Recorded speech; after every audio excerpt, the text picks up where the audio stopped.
Victoire du Villarreal, les gars. Victoire du Villarreal 2-1 face au Real Madrid. On en parle tout de suite.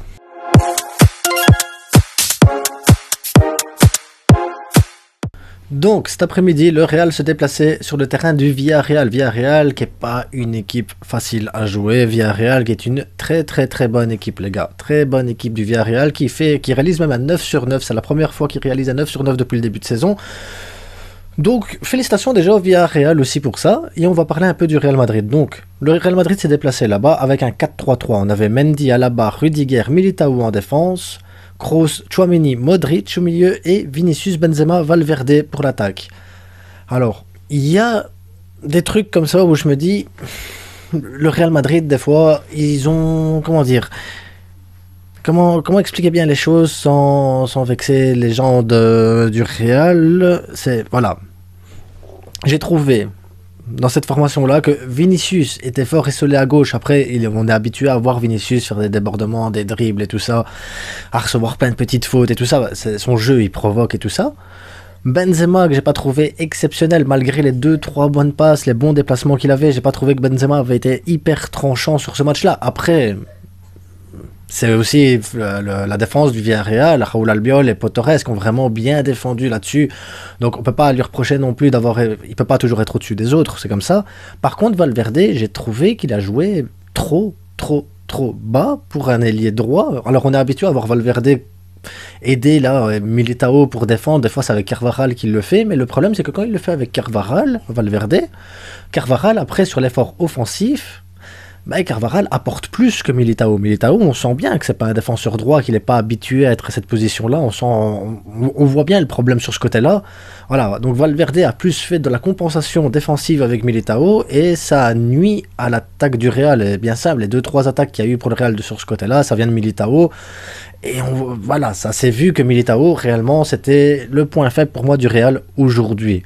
Après, Rudiger, Alaba ont fait leur match comme ils devaient le faire, il n'y a pas de souci, on est habitué à voir le truc comme ça. Tchouaméni, que j'ai trouvé aussi légèrement en dessous, le retour de Coupe du Monde n'est pas une grande réussite pour lui depuis la reprise.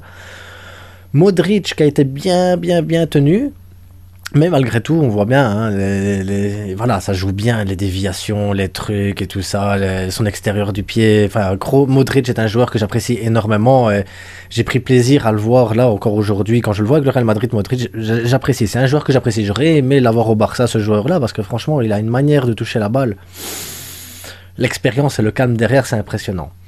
Après, Courtois a fait son match aussi, donc pas un mauvais Real Madrid, c'est ça que je veux dire, c'est pas un mauvais Real Madrid, il y a eu des choix tactiques par Ancelotti, le fait que Valverde joue trop bas, ça reste un beau Real Madrid, ça reste une belle équipe, une équipe qui a bien joué, mais derrière, ils sont tombés sur un Villarreal prime, les gars, le Villarreal que...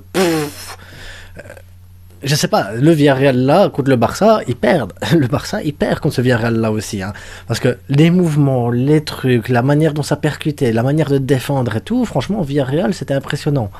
On a Moreno là, en pivot à l'attaque, il est hyper important pour le Villarreal. Hyper important, la manière dont il peut toucher la balle et distribuer derrière. Parce que même s'il marque pas, il te donne des ballons, c'est un bon attaquant de pivot en fait. Directement, il n'y en a pas beaucoup des attaquants qui peuvent jouer en pivot et distribuer directement en une touche ou en 2 touches maximum. Ensuite, Yeremi, Chukwueze pour la percussion, le dribble, le risque. C'était très fort parce que même dans les petits espaces, la manière d'aller chercher le petit trou et tout ça, c'était... Excellente équipe de Villarreal. Excellente équipe de Villarreal. Et après, le milieu de terrain, Coquelin, Parejo, Banea, ils ont mangé le milieu de terrain du Real Madrid. Ils les ont mangés. Parejo, il est trop fort. Parejo, il est trop fort ici. Il arrivait à se mettre entre les lignes pour avoir les espaces. Il arrivait justement à trouver les joueurs là où il devait les trouver. Et tout ça, pour moi, Parejo est l'homme du match. Et en tout cas, l'homme du match ici, pour moi, c'est Parejo. Ensuite, on a eu Foyt qui a fait un très bon match. Il y a le penalty. Après, il y a des gens, ils sont là, ils disent ouais, on a donné le penalty au Real Madrid, ou Foyt, il donne un penalty au Real. J'ai vu des commentaires sur Twitter en disant le Barça, il est sur Foyt, donc justement, il donne des penalties à l'adversaire, donc c'est un bon joueur pour la défense. Il faut arrêter, les gars. Des fois, il faut arrêter. Je ne sais pas ce que vous avez en tête. En tout cas, les Catalans qui regardent Foyt, ils se disent ah c'est un choix de Xavi, donc il faut qu'on critique Foyt. Les Catalans qui se disent ah mais on s'en fout que c'est un choix de Xavi, nous on aime bien Foyt, mais après ah encore un penalty donné au Real Madrid. Ensuite les Madrilènes qui disent ah enfin on siffle le penalty là, mais pourquoi on ne siffle pas alors le penalty de la semaine d'avant, enfin les gars, il y a penalty. Il y a penalty. Si tu suis le règlement à la lettre, il y a penalty. La balle, elle touche la main dans le rectangle, c'est dans le mouvement, c'est tout, c'est comme ça, c'est penalty. C'est tout. Pourquoi maintenant on siffle pas ces penalty-là à tous les matchs? Ça, c'est une autre question. Ça, c'est autre chose. Mais là, il y a penalty. Voilà, il y a penalty. Il y a penalty. On ne sait rien dire de plus. Benzema tire le penalty, il marque, voilà, voilà. Il n'y a pas plus que ça à faire. Pas plus que ça à faire. En tout cas, le Villarreal était rentré en plus en deuxième mi-temps avec des très très bonnes intentions. Déjà qu'ils avaient fait une super première mi-temps, ils étaient rentrés pour la deuxième mi-temps avec des superbes intentions. Et là, ben ouais, Villarreal directement, il marque le but. Il marque le but. Moreno la passe, Jérémy ou c'est Parejo la passe, je sais plus. Ouais, Parejo la passe et Jérémy il arrive, hop, il marque. Un beau but. En plus, Jérémy, il rate son contrôle, mais après, il arrive à mettre le but derrière. De toute façon, ça sentait que le Villarreal allait marquer. Parce que déjà, en première mi-temps, la Madjer, là, elle doit être goal. Après, Courtois, je pense qu'il est dessus, mais elle doit être goal. Ensuite, il y a eu la frappe de Paparero, Baena, la frappe, elle passe au-dessus de la latte, mais vraiment en ras, là. Il y a eu 2-3 grosses occasions quand même pour le Villarreal où ils auraient pu déjà prendre l'avance. Donc la deuxième mi-temps, ils la prennent, ils ont l'occasion, ils mettent le but. Je pense que c'est totalement mérité pour le Villarreal ce but-là. Le penalty arrive à un moment où le Real commence à mettre un temps fort. Un de leurs rares temps forts, le Real Madrid a ce penalty-là. Après Benzema, avant le penalty, aurait pu essayer de la mettre aussi parce que la balle que Vinicius il met à Benzema, je suis désolé, habituellement il met ce genre de but. Là, il le met pas. Bon, on revient sur un penalty. Maintenant, moi, j'ai donné mon point de vue sur le penalty. Pour moi, il y a penalty. Après, les gens ils feront ce qu'ils veulent, ils débattront ce qu'ils veulent et tout ça. Je suis pas madrilène, hein. Je suis pas madrilène. Je sais pas si ça se voit. Je suis pas madrilène, mais pour moi, voilà, il y a penalty, pas de souci. Et ensuite, il y a penalty pour le Villarreal, quoi. 3 minutes après. Alors là, j'aime bien parce que peut-être que les joueurs du Real, ils vont se dire, ouais, mais tu siffles ça. C'est pas dans la. C'est un peu pareil que pour Foyt, les gars. Hein. Foyt, c'était pas. Enfin, je pense que même le fait que Foyt touche la balle de la main la met dans la course de Vinicius pour que Vinicius est plus facile à la contrôler. Donc c'est un...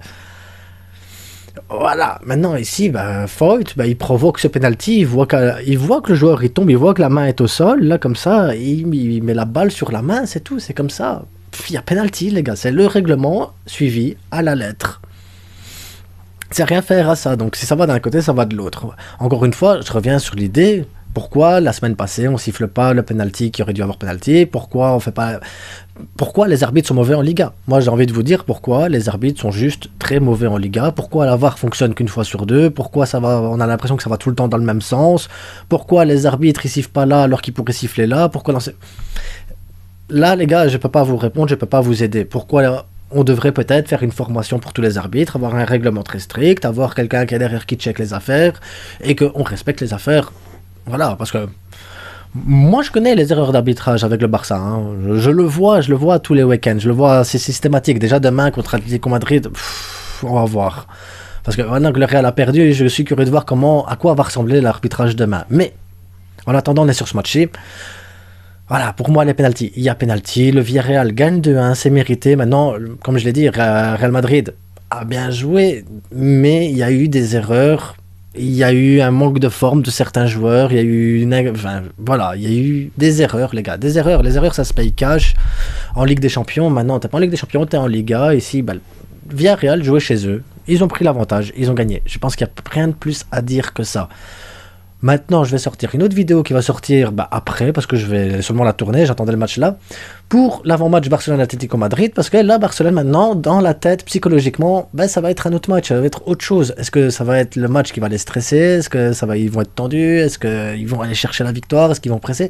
On va voir, on va parler de la conférence de presse de Xavi, on va parler de tout ça, on va parler du tirage au sort de la Copa del Rey aussi.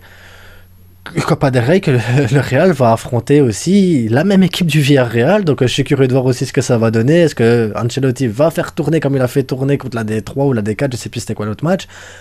Je suis curieux les gars. En attendant, abonnez-vous, likez, partagez et on se retrouve dans pas longtemps pour l'avant-match Barcelone-Atlético Madrid les gars. Ciao.